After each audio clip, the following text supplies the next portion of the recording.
Okay, bold claim, but Vivo did it. They made a folding phone that can be actually used as a daily driver. What I mean is, other folding phones feels like two phones glued together. They are fat, they are heavy, plus the camera also takes a major hit, but not with this one. I have been using the Vivo XFold3 Pro as my daily driver for the past 1 month, and while it shines very bright among all the other folding phones, this isn't perfect either. There is a catch. Honestly, ये catch है, मैं मजाक बिल्कुल नहीं कर रहा हूँ. So stick around till the end to know everything about this phone. This is your host Abhishek. You are watching Force Bites and let's get started.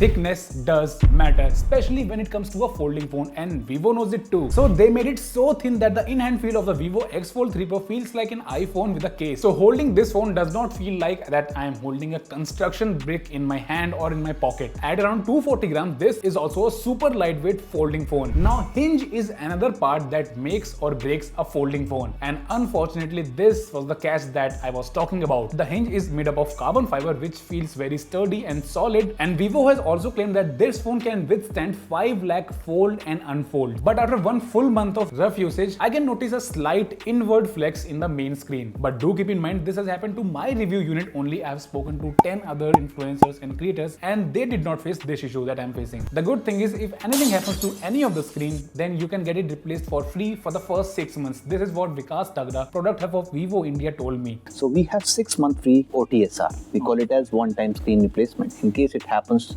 something happens with the screen, it's taken. Speaking of screens, let's talk about in detail. Specs of both screens are same, 120Hz LTPO AMOLED with 4500 nits peak brightness. The only difference is of course of the screen size, and the outer display is of 6.53 inches. And with the outer screen you can get done with almost everything. You can scroll on it, you can browse internet, and especially with this long aspect ratio, watching reels and scrolling through web feels very good on this display. The main screen is also quite enjoyable, especially with the multitasking. And for protection, Vivo has used their own display protection, and as far as I can notice right now, there are some micro scratches, which is acceptable because I have been using this phone naked for 1 month. So the display is top notch, especially from the inside. I'll tell you why. If you notice carefully, there is what feels like an attempt to make an under display camera. But when I asked Vivo, they said it's an ambient light sensor. Really? Anyways, it is only noticeable when you actually look for it. Otherwise, it can be ignored just like you are ignored by your crush. The crease on the main display is also very flat and does not affect my viewing experience, which is good. And paired with good quality speaker, this phone is really a good content consumption machine, which takes me to the next part, that is performance and software. XFold3 Pro easily delivers what you expect from a phone of this price point. Sporting a Snapdragon 8 Gen 3 and 16GB RAM, that means gaming, multitasking, everything is super smooth. But what was surprising to me, that even at this thickness, or should I say thinness, this managed to do everything without any noticeable heating issues. Of course, it gets little warm during heavy gaming and while charging, but nothing unusual that I found on this phone. The software on this one makes it, if not the best, then one of the best folding phones that I have seen in my life. So there is a fold for split feature, which is magical, great for quickly moving to the split screen. There is also a tent mode, which I really liked because I can scroll reels and play Ludo while laying on the bed. And there are some more features that you have already seen in other folding phones as well, like this desktop mode and other features as well. My only suggestion for software is that Vivo should also add some more features, especially for multitasking, like something similar to that we have seen on the OnePlus Fold as well. Now let's quickly talk about the battery life, because this folding phone comes with a 5700 mAh battery, which is crazy. So I got around 4 hours of screen on time.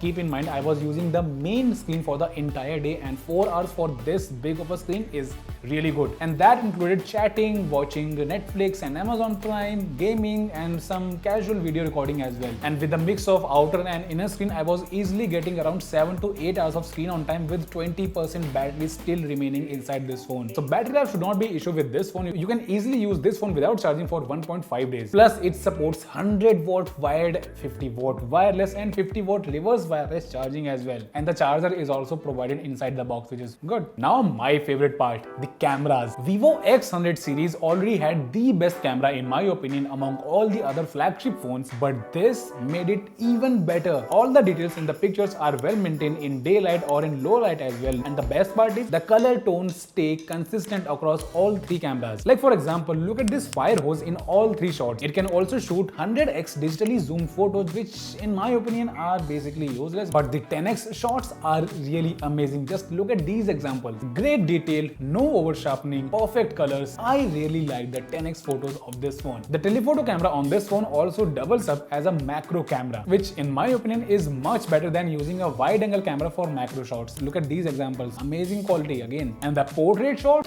mind-blowing. Edge detection is brilliant. Each and every strand of my hair is properly visible. Skin tone and texture is also quite close to the texture that I have. And just like the X100 series, Vivo XFold3 Pro also gets the Zeiss filters for portrait shots. Another cool trick of this phone is you can actually use the rear camera as a selfie shooter or for recording videos. So all the vloggers, do check this out. And the video quality is also on par with other flagship phones. Like right now I'm recording this video on the Vivo XFold3 Pro's cinematic camera. So it can shoot 4K 30 FPS using cinematic mode and 8K 24 FPS with the normal video recording mode. And the video quality, you be the judge and tell me how's the video quality in the comment section. What's cool though in the cinematic mode is that you can not only adjust the intensity of the background blur in cinematic video, but there is an option to add LUTs and filters separately for background and foreground, which is amazing, yeah. So Vivo has literally nailed it in the camera and hardware part with their first folding phone. Now all they have to do is push some software updates to make use of this bigger screen in a more efficient way. So the question is, should you buy this phone over other folding phones in the market? In my opinion, definitely yes. This packs in the best hardware and the best camera among all the other folding phones that I have used. So you can definitely check this out, because in my opinion, this is not a folding phone. This is not a folding tablet. This is literally a camera with a folding screen and a cellular connection. But now you let me know, what do you think about this phone in the comment section below. This was your host Abhishek and I'm signing off. Bye bye.